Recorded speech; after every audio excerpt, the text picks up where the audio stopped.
Hello there everybody and welcome to this thing that I'm doing. So we need to talk about episode 4 of The Bad Batch season 3. In a previous video I discussed how I was concerned that we were about to get a bunch of filler episodes after the strong start in the first 3 episodes. It just seemed like that was the potential direction the show was about to go in, as is usually what happens in The Bad Batch. But thankfully I couldn't have been more wrong, and the episode we got was actually very story driven. However, it still wasn't perfect, and in this video I'm going to give you my thoughts on the episode as a whole and also where I think the show is going next. So if you haven't already, smash that like button and let's get to it. So episode 4 picks up right after the end of the 3rd episode, and it follows Crosshair and Omega after they hyperspace away from the planet Wayland. Due to the damage they received during their escape, they're forced to crash land on a nearby planet, and Hemlock meanwhile confronts Nala Se about the fact that she never discovered that Omega's blood samples are able to carry a positive M count transfer, and she buys herself time by saying that it was a false positive, which to be fair is a pretty smart move. Omega and Crosshair find that the planet they're stranded on has an Imperial presence, so they get disguises and attempt to board a shuttle off-world, but they need chain codes to board, which they don't have, so Omega tries to bribe the ticket officer, but she wants 30,000 credits, which they also don't have. So Crosshair reminds Omega that they could easily just shoot their way in, and it would be a lot easier. But Omega insists that she doesn't want to hurt anyone, so she decides that instead the best thing to do is to hustle someone in a card game, which Crosshair accepts. So they go to a nearby pub, and Omega starts playing a Trandoshan, who she ends up beating every game somehow, and she wins thousands of credits.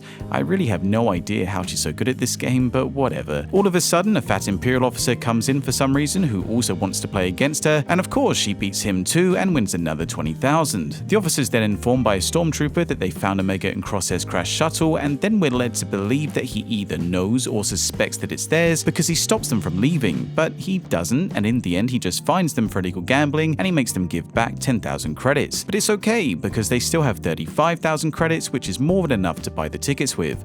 But let's just take a step back here. So that means that Omega won 25,000 from the Trandoshan she was playing, so all she needed was 5,000, but instead she willingly gambled 20,000 on one game with the officer, which would have pretty much completely wiped out all of her winnings had she lost. So why did she risk all of that money instead of insisting on a 5,000 stake, which would have been enough for the tickets and also wouldn't have been too big of a loss if she didn't win? But anyway, then when they do eventually leave the pub, they realize that their dog Batra is missing, so they have to pay this random kid 5,000 credits for the information on where it went, which is just such a convenient amount. The kid tells them that the officer took the dog because why not at this point, that makes sense. Crosshair then wants Omega to forget about Batcher and to just go to the spaceport, but Omega refuses and throws him the money, telling him to go if he wants to and that she'll just find her own way off the planet. Okay, so why did you give Crosshair all of the money? Why not just keep half of it so that you can still get your own ticket later? I mean, come on. So Crosshair decides to go with Omega, and then they find a compound with a bunch of animals in crates which is being guarded by the Imperials. They find Batcher in one of them, and as they're sneaking around trying to get him out, the officer then springs a trap on them and tells them that Dr. Hemlock is on his way because he knows that they came in the crash shuttle. So okay, you knew the whole time, and you had the chance to arrest them at the pub. You even threatened them with that if they didn't pay you the fine, but you just let them go and then took their dog so that you could arrest them somewhere else. I mean, come on, this writing for this episode is just all over the place. But anyway, so he asks them to surrender as they're surrounded, and Omega tells Crosshair that he's allowed to shoot them now, which he does, and for some reason, despite them being surrounded by about 10 guards with guns pointed at them, they're able to run to cover, and not just any cover, no, the Imperials have left the computer that locks all of the cages unguarded, so Omega just unlocks all the cages, and all the animals run out like Jurassic Park, and they take out a couple stormtroopers. In the chaos, Omega manages to get into the ship, which is also unguarded for some reason, and they escape off the planet. So after they hyperspace away, Omega sends a coded message to Hunter and Wrecker for them to meet them, and the big surprise of the episode is that they actually do reunite with them at the end of the episode. I thought this was something that they would drag out for the whole season, but here we are 4 episodes in and they're already back together. And what I really loved about this scene as well is just the look that Hunter and Wrecker have when they see Crosshair. I love how pissed off they look, and the cinematography is so good in the wide shot when Crosshair's coming down the steps, and then that's the end of the episode. So I know that it sounds like I really didn't like this episode, but trust me, I did. I enjoyed it quite a bit. I just found a lot of it to be fairly poorly written, and as much as I'm glad that it wasn't filler, it was still fairly slow in the middle of the episode. I think the opening and the ending were really strong, but it's just the second that the story deviated to the fat Imperial officer, I think it lost track on what it was doing, and it felt like the writers either ran out of ideas or they were just padding out the episode to fill the minimum time requirements. I mean, first of all, I don't get why the writers felt the need to have Omega and the officer play the sabacc game.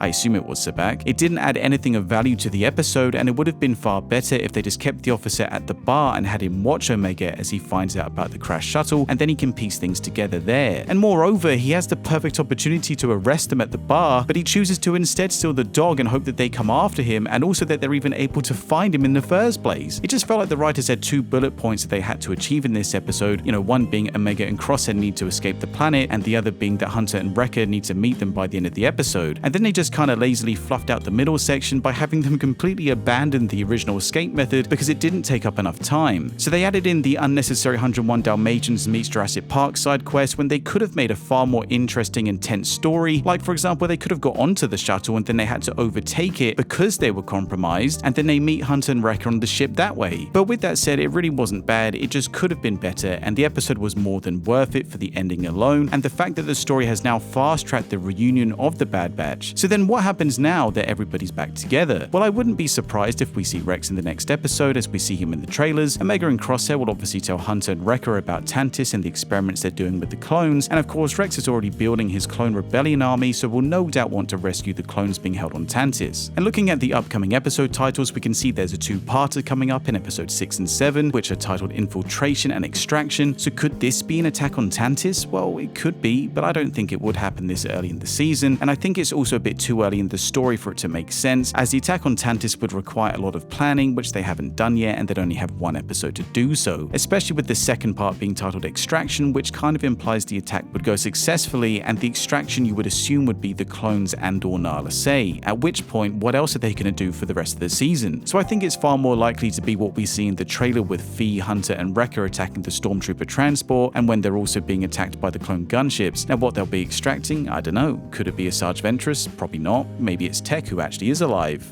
I don't know. I think it's probably going to be something that we're unaware of at the moment, like some piece of intel or something, but you never know. I'm really looking forward though to seeing the interaction between Crosshair and the other clones, and whether or not Hunter and Wrecker in particular will forgive him for what he's done. I imagine at first they'll want nothing to do with him, but Omega's going to be able to force them to make up, and Crosshair's probably going to save one of them at some point to fully redeem himself. I just hope that if that does happen, it won't be from a self-sacrifice. I think the show overall is set up for a really good season, and I'm really looking forward to seeing where it goes. I just really hope that they have learnt their lesson and that there won't be any filler going forward.